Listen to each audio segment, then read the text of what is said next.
कर्मण्येवाधिकारस्ते मा फलेषु कदाचन मा कर्मफलहेतुर्भो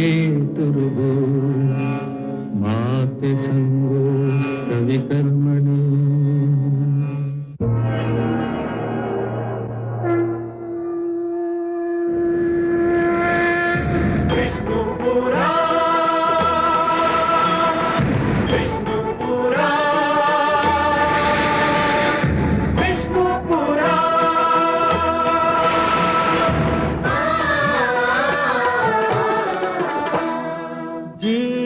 ज्ञान ब्रह्म ज्ञान अथ श्री विष्णु पुराण ओम की कथा महान जय श्री विष्णु पुराण विष्णु पुराण विष्णु पुराण विष्णु पुराण प्रगटे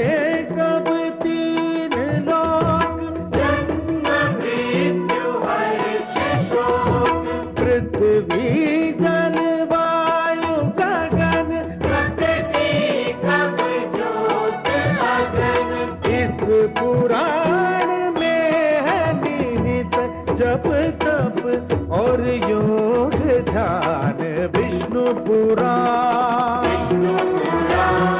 विष्णु पुराण विष्णु पुराण। मैं माँ हूँ, धरती माँ। शक्ति यदि बुद्धि के अधीन रहे तो ऐसे कार्य कर सकती है जो इतिहास में सदा जीवित रहते हैं। शक्ति पर यदि ज्ञान और बुद्धि का अंकुश रहे तो निर्माण की एक अनूठी क्रिया जन्म लेती है। परंतु यदि शक्ति के सिर से बुद्धि और ज्ञान का अंकुश हट जाए या शक्ति बुद्धि के वश से बाहर हो जाए तो अराजकता और विनाश के द्वार खुल जाते हैं। बाहुबल यदि बुद्धि बल को अपना बैरी मान ले तो कई पीढ़ियां बर्बाद हो जाती हैं। बुद्धिजीवियों का दमन मानव इतिहास की सबसे बड़ी दुर्घटना होती है। जब जब सत्ताधारी वर्गों ने बुद्धिजीवियों का दमन किया है तब तब समय कराह उठा है। आज मैं फिर वही दृश्य देख रही हूं। सहस्रार्जुन ने अकारण ही ऋषियों और उनके आश्रमों को अपना प्रतिद्वंदी मान लिया है और अपने आप को विश्वास दिला दिया है कि ज्ञान और बुद्धि उसकी राजसत्ता को ललकार रहे हैं। देखें उसका यह दुर्विश्वास उसे कहां पहुंचाता है।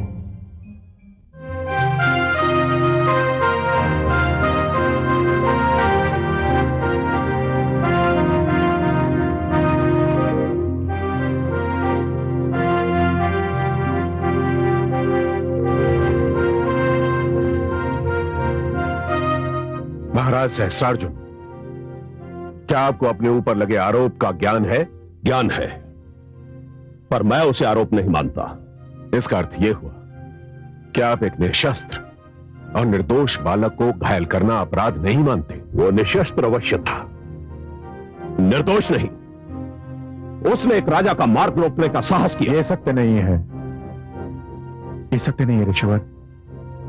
मेरे पुत्र कलश ने तो केवल इतना ही कहना चाहा था कि मेरी अनुमति के बिना आश्रम में प्रवेश नहीं करना चाहिए। और वो ये बात भुला बैठा था कि जिस धरती पर यह आश्रम है वो धरती हमारी है। मैं पहले भी कह चुका हूं महाराज, इस धरती का स्वामी केवल ईश्वर है और उसी ईश्वर ने यह धरती हमें दी है और हमने उदारता और तयवश धरती का टुकड़ा आश्रम को दान में दिया है। यदि आपने ये भूमि दान कर ही दी है राजन, तो इस पर से आपका अधिकार समाप्त हो गया। और एक राजा के लिए दान में दी हुई भूमि पर अधिकार जमाना लज्जाजनक होता है। और हे महाराज सहस्रार्जुन, आप ये न भूलिए कि यदि आपने हमें और हमारे आश्रमों को धरती के कुछ टुकड़े दान में दिए हैं तो हमने और हमारे आश्रमों ने भी आपको और आपके समाज को बहुत कुछ दिया है। हमने शिक्षा दी है, ज्ञान दिया है, संयम दिया है, सुशील बनाया है, सुनियोजित जीवन बिताने का मार्ग दिखाया है और न्यायप्रिय राज्य की परिकल्पना दी है।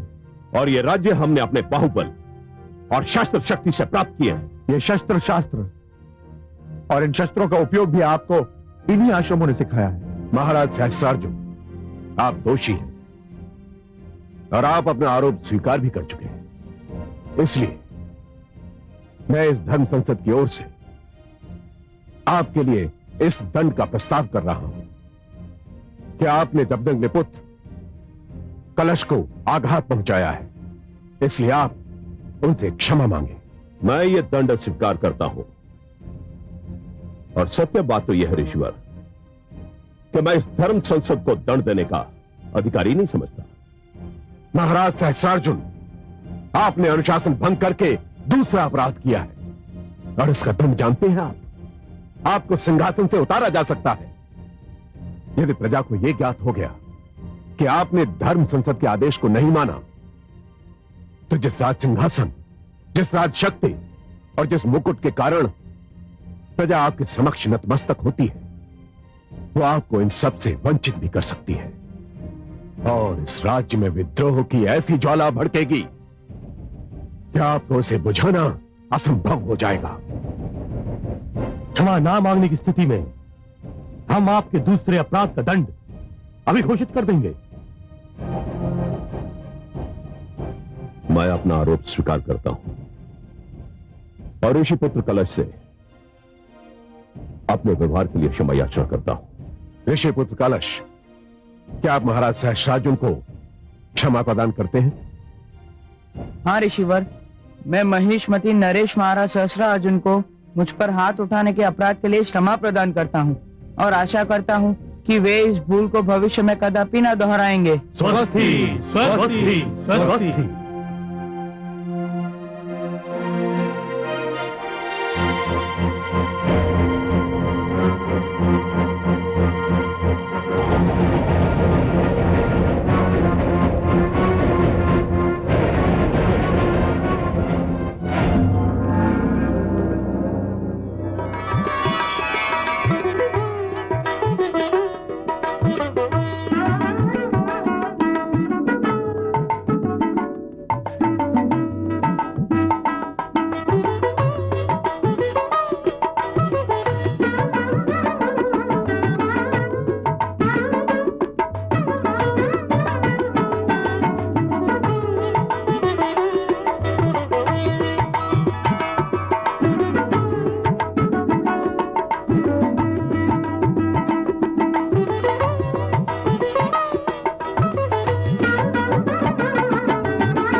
हे महाराजाओं, मैं अपने राजभवन में आप सबका स्वागत करता हूं। मैं आपके पराक्रम से, आपके यश से, आपके शौर्य से भली भांति परिचित हूं। आप उसी प्रकार पृथ्वी की शोभा बढ़ाते हैं जिस प्रकार सूर्य और चंद्रमा नवमंडल की शोभा बढ़ाते हैं। मैं आपके बल को, आपके तेज को बारंबार प्रणाम करता हूं।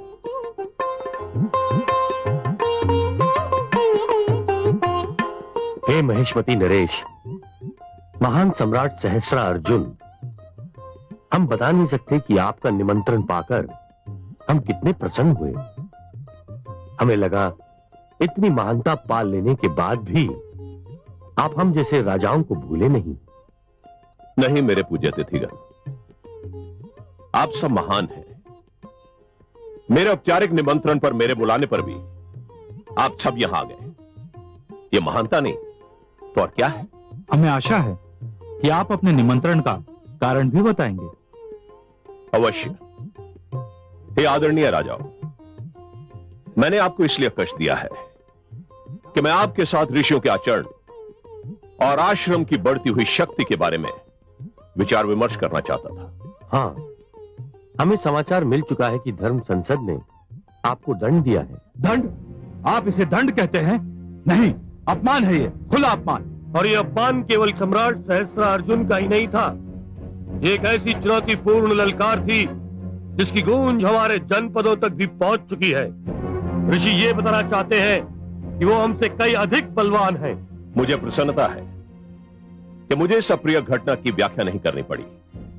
आप स्वयं समझ गए। हम ये भी समझ गए हैं कि ये केवल आपका नहीं, हम सबका अपमान है, हमारी शासन प्रणाली का अपमान है, मुकुट का, सिंहासन का, सत्ता के महान प्रतीकों का अपमान है। आज जो महाराज सहस्त्रार्जुन के साथ हुआ है, कल हम में से किसी के साथ भी हो सकता है। मैं यही जानना चाहता था कि ऐसी अप्रिय घटना दोबारा ना हो, आप में से किसी के साथ भी ना हो। उसके बारे में हमें क्या करना चाहिए? वो तो हम नहीं जानते, हम तो बस ये जानते हैं कि आप जो भी करें हम आपके साथ हैं महाराज। हमारे मस्तिष्क में एक योजना है। हमारी प्रजा को यह बात कदापि ज्ञात नहीं होनी चाहिए कि हम ऋषियों के विरुद्ध पग उठा रहे हैं अथवा उन्हें दंडित कर रहे हैं। उन्हें यही लगना चाहिए कि ऋषि क्रोधित और उत्तेजित होकर हमारे विरुद्ध उठ खड़े हुए हैं। ये कैसे संभव होगा? बड़ी सरलता से हमें उन्हें उत्तेजित करना होगा। राजकोष से जो उन्हें सहायता मिलती है उसे बंद करना होगा। जनहित के नाम पर आश्रमों पर कर लगाना होगा और प्रजा से यह कहना होगा कि यदि कृषक और भूमि के स्वामी कर देते हैं तो ऋषियों को इस बात से छूट क्यों दी जाए। यह सब आश्रमों और ऋषियों की शक्ति को कम करने के ढंग होंगे। वाह, ऐसी योजना तो केवल आपके जैसा महान मस्तिष्क ही सोच सकता है महाराज सहस्त्रार्जुन। इस योजना की पूर्ति के लिए पहला पग मैं स्वयं उठा रहा हूं और कल ही उठाने जा रहा हूं। क्या करने जा रहे हैं आप? हमें नहीं बताएंगे? आपसे कुछ भी छुपाने का कोई अर्थ नहीं। जो मैं करने जा रहा हूं जब वो हो जाएगा तो आपको देखकर और सुनकर बहुत आनंद आएगा।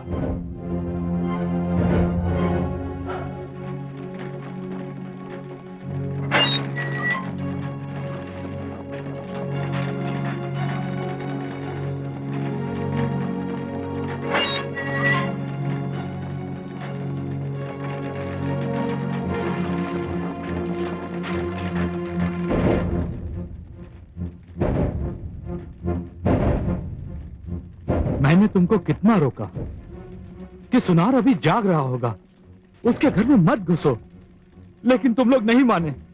अंततः हम पकड़े गए ना। मुझे क्या पता था कि हमारे गिरोह की दशा उत्तम नहीं है। पता नहीं अब हमारा क्या होगा। अरे होगा क्या? महाराज सहस्त्रार्जुन के राज्य में न्याय की आस करना ही समय नष्ट करना है। उनके राज्य में चोरी करना पाप नहीं, पकड़ा जाना पाप है।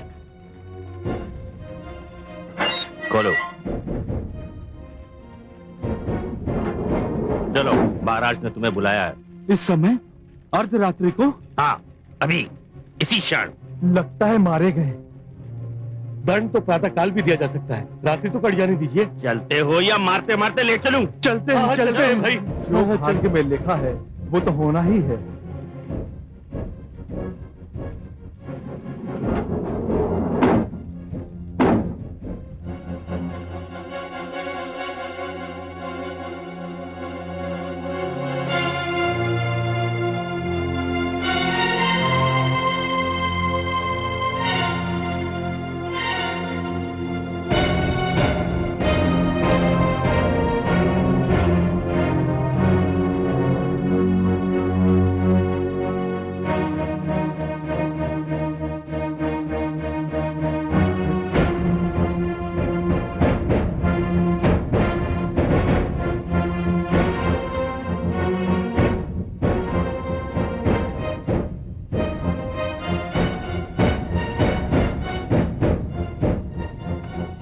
महाराज की जय हो।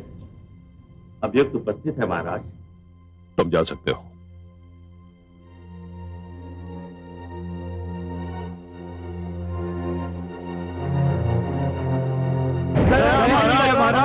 हम पर दया कीजिए महाराज, हमें क्षमा कीजिए महाराज।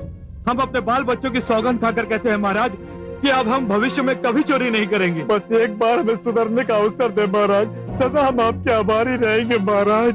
यदि चोरी के आरोप में हमारे हाथ काटे न जाए तो हम इन हाथों से जीवन भर मंदिरों की सीढ़ियां स्वच्छ करेंगे महाराज। तुम लोगों के हाथ नहीं काटे जाएंगे। तो क्या गले काटे जाएंगे महाराज? नहीं महाराज नहीं, हमने तो सिर्फ चोरी ही की है, किसी के प्राण तो नहीं लिए। इतना कठोर दंड हमें ना दे महाराज, हम पर दया कीजिए। संभव है कि तुम लोगों के गले भी ना काटे जाएं।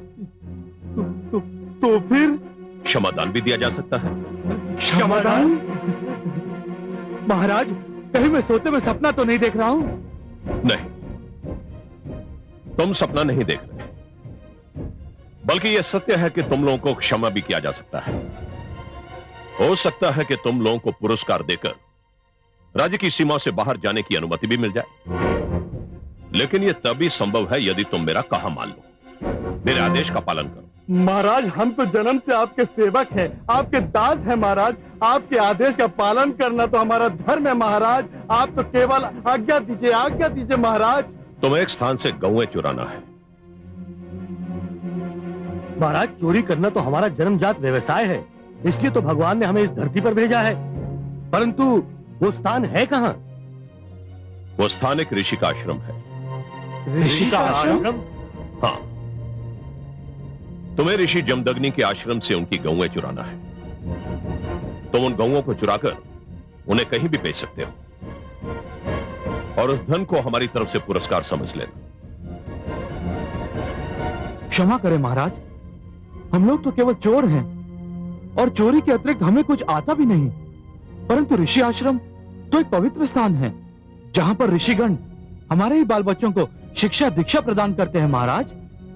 ऐसे पवित्र स्थान पर चोरी करने में हमें अत्यंत पीड़ा होगी महाराज। तो मुझे तुम तीनों को मृत्युदंड देने में किसी प्रकार की पीड़ा नहीं होगी। कारागार अधिकारी,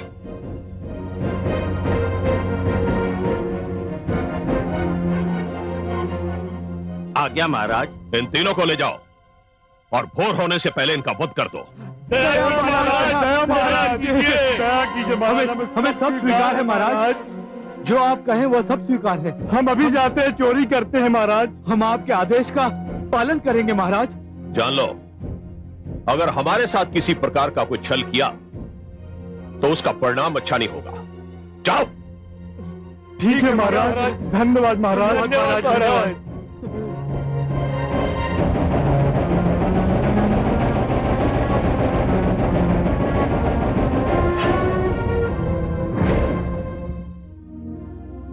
देखिए महादेवी, देखिए इसी प्रकार आरंभ होता है राजनीति और अपराध का गठजोड़।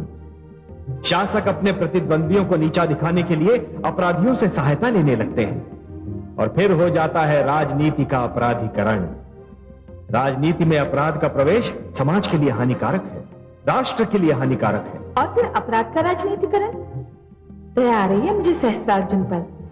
इतना शक्तिशाली और बलवान सम्राट होते हुए भी अपनी महत्वाकांक्षा के कारण आज चोरों का आश्रय लेने पर विवश हो गया है। कमल नयन, मुझे सहस्त्रार्जुन राजा नहीं भिखारी लगने लगा है। अपने अपमान के प्रतिशोध के लिए चोरों और लुटेरों से सहायता मांग रहा है। इससे अच्छे तो वो अपराधी हैं जो आश्रम के विरुद्ध कुछ करने के लिए झिझके थे। उनकी अंतरात्मा ने उन्हें पल भर के लिए रोका था और आज भी वो जो करने जा रहे हैं वो केवल मृत्यु के भय से। इतना भयभीत है सहस्त्रार्जुन आश्रमों के अस्तित्व से? हाँ महादेवी, वो वास्तव में भयभीत है और इसीलिए अत्याचारी भी है, क्योंकि अत्याचार भी भय का ही तो एक रूप होता है महादेवी। अत्याचारी वही होता है जो भीतर से भयभीत होता है, जो भीतर से स्वयं को असुरक्षित पाता है। पर क्यों? ऋषियों ने ऐसा क्या कर दिया है? महादेवी, जिस प्रकार एक मदोन्मत्त गज अपनी पीठ पर बैठे हुए महावत और उसके अंकुश को शरीर से झटक कर फेंक देना चाहता है, उसी प्रकार सत्ता की मदिरा में चूर सत्ताधारी स्वयं पर कोई रोक, कोई विरोध सहन ही नहीं कर पाता।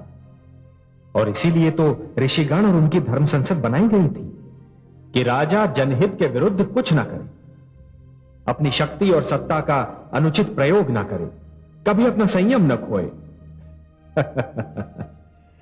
परंतु दुर्भाग्य से महादेवी, सहस्रार्जुन इसे अपनी स्वतंत्रता पर लगा हुआ पहरा समझ बैठा है। परंतु हे कमल नयन, दुख का विषय तो ये है कि ऋषिगण भी मानव हैं और सहस्रार्जुन भी। जो भी हो रहा है उसके फलस्वरूप तो मानव ही मानव से टकराएगा ना। फिर कोई भी जीते कोई भी हारे, वास्तविक हार तो मानवता की ही होगी। महादेवी, यदि ब्रह्मा का यही निर्णय है तो यही सही।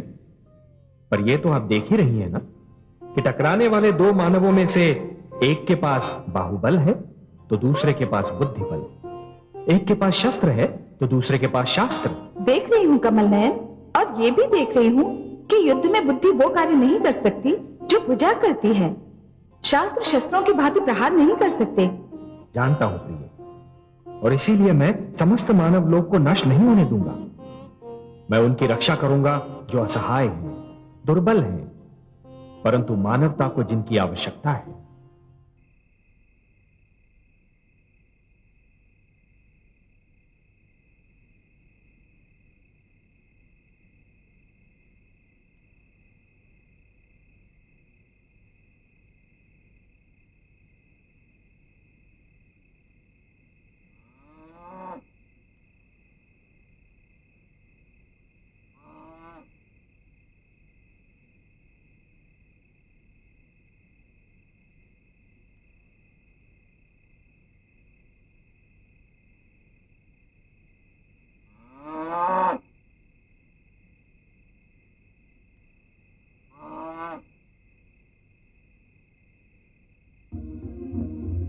हमें क्षमा कर दीजिएगा ऋषिवर, हम विवश थे।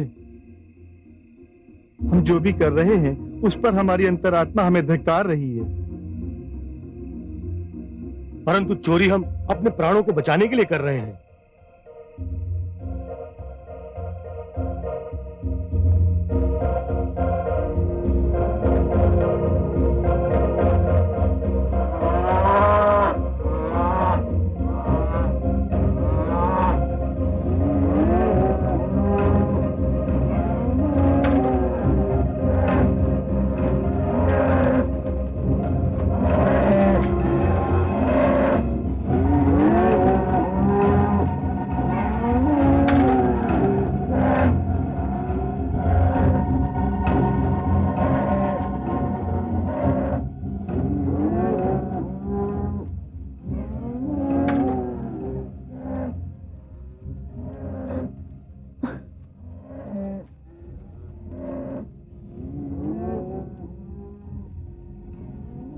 स्वामी, स्वामी,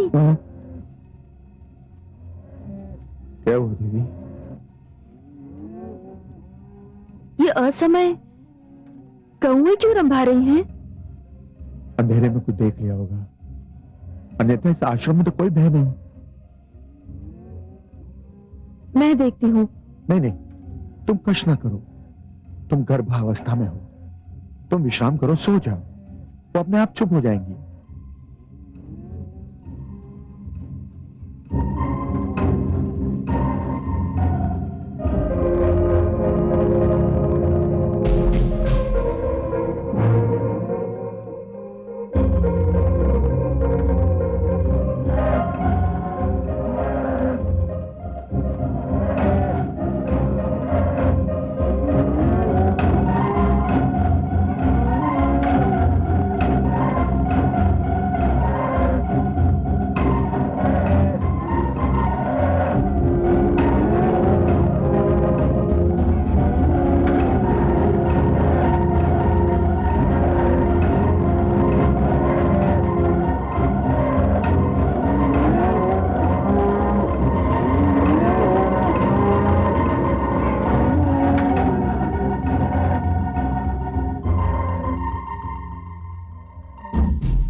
की जय हो। अभियान पूरा हुआ महाराज। आपके ये तीनों दास अपने कार्य में सफल होकर लौटे हैं। हम बहुत प्रसन्न हुए। अब इन तीनों के लिए आदेश क्या है? इन तीनों ने बहुत भला कार्य किया है, हमारे आदेश का पालन किया है, और हम नहीं चाहते कि इस कार्य की भनक किसी को भी मिले। हम चाहते हैं कि यह भेद कभी ना खुले कि यह कार्य किसने किया। हम नहीं चाहते कि यह रहस्य कभी भी प्रकट हो कि यह कार्य किसने करवाया है।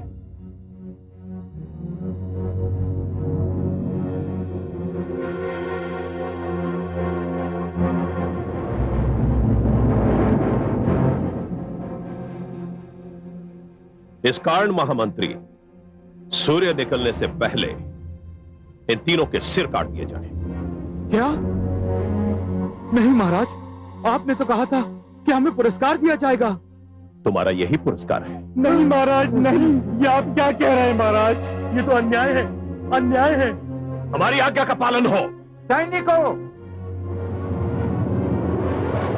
ये विश्वासघात है। महाराज आपने झूठ बोला। तू राजा नहीं, दस्तुराज है, हत्यारा है। तेरा सर्वनाश हो जाएगा।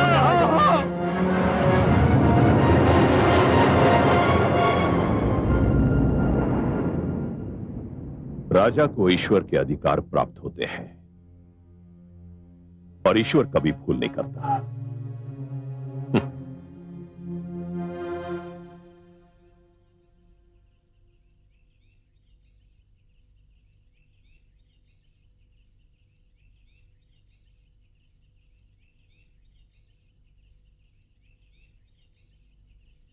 अरे, सारी गौएं कहां गई? मैंने तो उन्हें अपने हाथों से घुटों से बांधा था। कहीं चोर तो नहीं लेगा सारी गौओं को हक कर। गुरुदेव को चल के सूचना देते हैं। चलो चलो।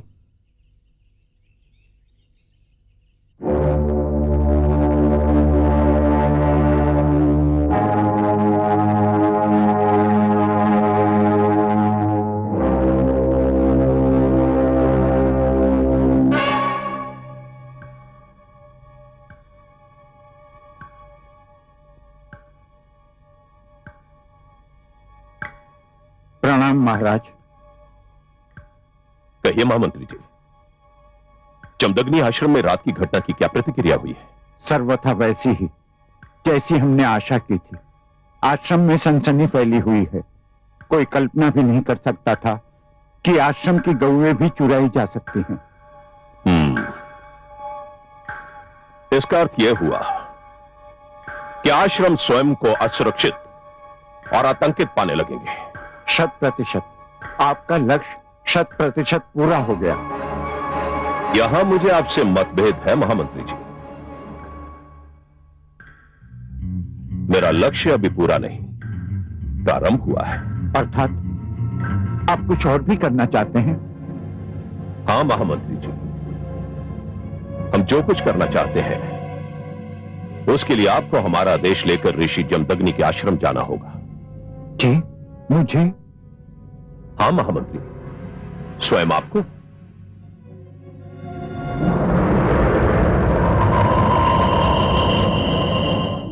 मुझे तो अर्धरात्रि को ही गौओं के रंभाने से संदेह हो गया था कि कोई ना कोई संकट अवश्य है। किंतु देवी, ये कोई सोच भी नहीं सकता था कि कोई गौओं की चोरी करेगा। अरे निकृष्ट अपराधी भी इतना घृणित कार्य नहीं कर सकता। सत्य पूछिए तो मुझे गौओं की चोरी का इतना दुख नहीं है। मुझे तो विद्यार्थियों के आहार की चिंता है। जिसने भी ये अनैतिक कार्य किया है उसने शिशुओं के मुख से उनका भोजन छीना है। यदि विद्यार्थियों को दुग्ध आहार ना मिला तो उनके स्वास्थ्य का क्या होगा? मैं सोचता हूं कि मैं स्वयं महाराज सहस्त्र अर्जुन के पास जाऊं। तो राजा है, देश में शांति और सुरक्षा व्यवस्था करना उनका धर्म है। उनके रहते हुए देश में लूटमार हो तो स्वयं उनके लिए लज्जा का विषय है। सिद्धांत रूप से तो आप सत्य कह रहे हैं, किंतु पुत्र कलश वाली घटना के उपरांत क्या उनका व्यवहार अब भी वैसा ही होगा जैसा पहले था? वो एक निजी समस्या थी देवी। राजा न्याय करते समय अपनी भावना से न्याय को प्रभावित नहीं होने देता। वो एक पिता और एक राजा के मध्य वाद विवाद का विषय था, परंतु ये तो व्यवस्था का विषय है। प्रजा का दुख, उसकी विपदा राजा नहीं सुनेगा तो और कौन सुनेगा? हमें नागरिक होने के नाते ये अधिकार प्राप्त है देवी कि हम महाराज से हानिपूर्ति की मांग कर सकते हैं। प्रणाम ऋषिवर। प्रणाम महामंत्री जी, आपका स्वागत है। पधारिए। बड़े उचित समय पर आए हैं। लगता है कि महाराज सहस्त्र अर्जुन को आश्रम में गौओं की चोरी की सूचना मिल चुकी है, तभी तो उन्होंने आपको भेजा है यहां। मुझे तो उन्होंने आपके लिए एक संदेश देकर भेजा है। मेरे लिए संदेश? क्या संदेश भेजा है महाराज ने? ऋषिवर, महाराज सहस्त्रार्जुन ने संदेश भेजा है कि उन्होंने राज्य की उन्नति के लिए कई योजनाओं की घोषणा की है। प्रजा की सुविधा के लिए यातायात के आधुनिक साधन, कृषकों की सहायता के लिए नए बांध इत्यादि इनमें प्रमुख हैं। इन योजनाओं के लिए बहुत अधिक धन की आवश्यकता है। परंतु महामंत्री जी, आप ये सब बातें मुझसे क्यों कह रहे हैं? आप कहना क्या चाहते हैं? ऋषिवर, महाराज इस निष्कर्ष पर पहुंचे हैं कि जनहित की योजनाओं के लिए धन जुटाने के उद्देश्य से अनावश्यक व्यय बंद करने होंगे। इसलिए उन्होंने ये निर्णय लिया है कि आपके आश्रम को जो आर्थिक सहायता राजकोष से मिल रही है वह स्थगित कर दी जाए।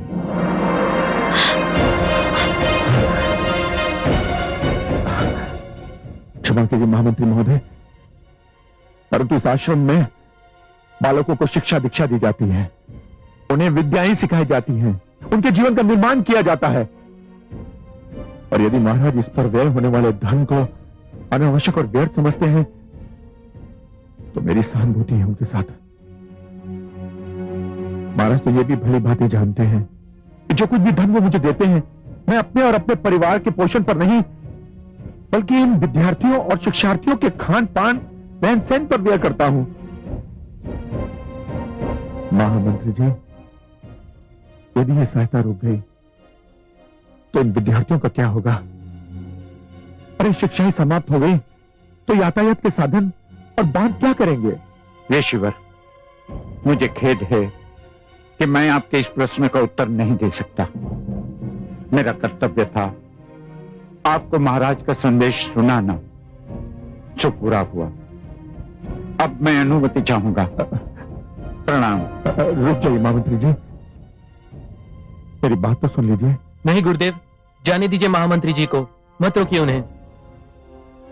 नहीं पुत्र, ये शेष विद्यार्थियों का प्रश्न है, उनके जीवन का प्रश्न है। जो इस आश्रम में रहते हैं उनका क्या होगा? इस आश्रम का क्या होगा?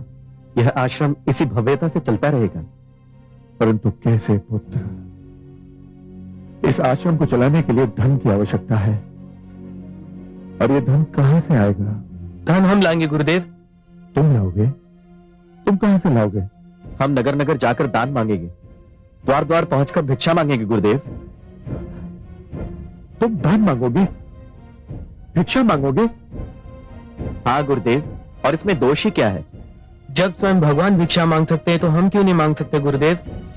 भगवान ने मानवता के लिए भिक्षा मांगी थी, हम शिक्षा और विद्या के लिए भिक्षा क्यों नहीं मांग सकते गुरुदेव? पुत्र, सुन लिया महामंत्री जी, आप प्रस्थान कर सकते हैं और अपने महाराज से कहिएगा कि अब हमें उनके दान की कोई आवश्यकता नहीं। प्रणाम।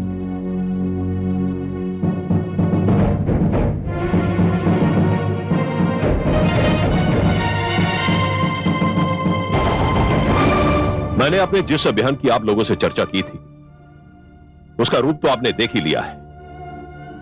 मैंने अपने अभियान का पहला चरण पूरा कर लिया है। वास्तव में आपकी दूरदर्शिता सराहनीय है। एक ही प्रहार में आपने आश्रम की शक्ति आधी कर दी है। आश्रम की आर्थिक सहायता बंद करके आपने उनके बल का मुख्य साधन समाप्त कर दिया है। परंतु ऋषि जमदग्नि के शिष्यों ने भिक्षा मांगने का निर्णय लेकर उस हानि का तोड़ भी सोच लिया है। तोड़? राजकोष से जो धन मिलता था, भिक्षा से क्या उसका 10वां भाग भी जुटा पाएंगे ये मूर्ख ऋषि? कदापि नहीं। इसकी तो कल्पना भी व्यर्थ है। मित्रों, मैंने राह दिखा दी है। आगे बढ़ने की बारी आपकी है। हमें ऋषियों का अहंकार तोड़ना है और उनके आश्रमों को विध्वंस करना है। पर हमें क्या करना होगा? वही जो मैंने किया है। आप अपने अपने राज्य में आश्रमों की आर्थिक सहायता बंद कर दें और नए कर लगाएं, और जो भी आश्रम कर देने में असमर्थता व्यक्त करे उसे फूंक दें। हमें ऋषियों के आतंकवाद को समाप्त करके ही दम लेना है। अवश्य, यह बहुत ही आवश्यक है। हम आपसे पूर्णतः सहमत हैं। हाँ, हम आपसे पूर्णतः सहमत हैं।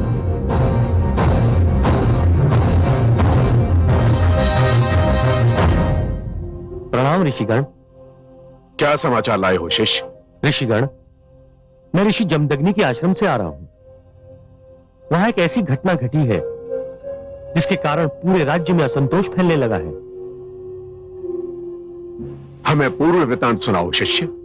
ऋषिगण, गौओं की चोरी एक ऐसी घटना है जो आज तक नहीं घटी थी, किंतु जमदग्नि के आश्रम से 200 गौएं एक साथ चुरा ली गई हैं, और यह ज्ञात नहीं हो पा रहा है कि इस चोरी में किसका हाथ है। गौओं की चोरी? क्या यह संभव है ऋषिवर? मुझे तो तनिक भी विश्वास नहीं हो रहा, क्योंकि गौओं का मोल भाव तो सार्वजनिक रूप से होता ही नहीं है।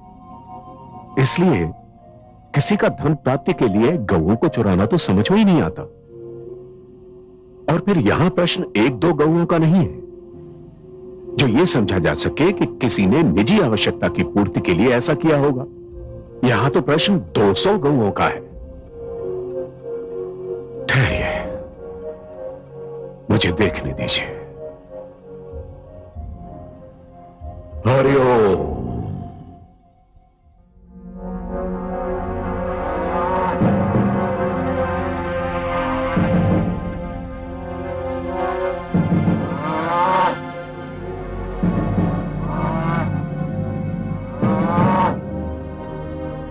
इन गौओं की अच्छे से देखभाल की जाए, इन्हें चरने के लिए बाहर न ले जाया जाए, और इस बात का सदैव स्मरण रहे कि प्रजा की दृष्टि इन पर कदापि नहीं पड़नी चाहिए।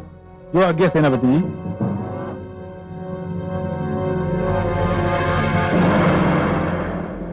ये तो अनर्थ है, घोर अनर्थ। क्या हुआ ऋषिवर? यह गहरे संकट की घोषणा है। ऋषिगण, जैसा कि मैं पहले भी कह चुका हूं, कुछ राजा और नरेश गुरुकुल संस्था पर आक्रमण करने के लिए उतावले हो रहे हैं। मेरा संदेह उचित सिद्ध हुआ। आक्रमण आरंभ हो चुका है। हे ऋषिवर, हम विस्तार से सुनने के लिए व्याकुल हैं। ऋषि जमदग्नि के आश्रम से 200 गौओं की चोरी में राजा सहस्रार्जुन का हाथ है, और ये सारी गौएं उन्हीं के पास है। ये तो बहुत घृणित कार्य है ऋषिवर। हमें मौन नहीं रहना चाहिए। गुरु वशिष्ठ, आपके विचार से हमें क्या करना चाहिए? राजा सहस्रार्जुन ने ऋषि जमदग्नि से अपने अपमान का प्रतिशोध लिया है, और प्रतिशोध लेने की धुन में वे अपना राजधर्म भी भूल गए। हमें उनको राजधर्म पुनः स्मरण कराना है। इसलिए हे शिष्य, तुम पुनः उनके पास जाओ और भरे सभागृह में जाकर उनके इस कुकृत्य का भंडाफोड़ कर दो। उन्हें बताओ कि हमें ज्ञात है, हमें सब कुछ ज्ञात है। उनसे कहना कि एक राजा को चोरी करना या करवाना शोभा नहीं देता। उनसे यह भी कहना कि धर्म संसद ने गुरुकुल संस्था पर किए गए इस प्रहार को बहुत गंभीरता से लिया है, और भविष्य में ऐसा कुकृत्य नहीं होना चाहिए। और उन्हें ये चेतावनी देना शिष्य कि धर्म संसद को एक राजा को भी अपदस्थ करने का अधिकार है, उन्हें सिंहासन से उतारने का अधिकार है।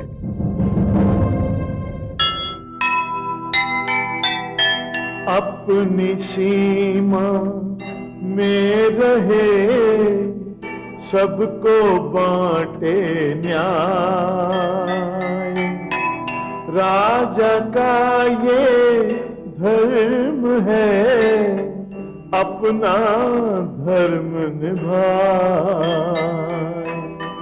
जिस राजा को हो गया सत्ता का अभिमान, उसका पतन समीप है, रहे सदा ये ध्यान, रहे सदा ये ध्यान। जो सुनेगा ये पुराण पाएगा सुख और ज्ञान, पाएगा सुख और ज्ञान। कर्म को ही धर्म जान, प्रेम की तू छेड़तान, प्रेम की तू छेड़तान। बीते युग बता रहे हैं, बीते युग बता रहे हैं, सत्य पथ पे चल सुजान। विष्णु पुराण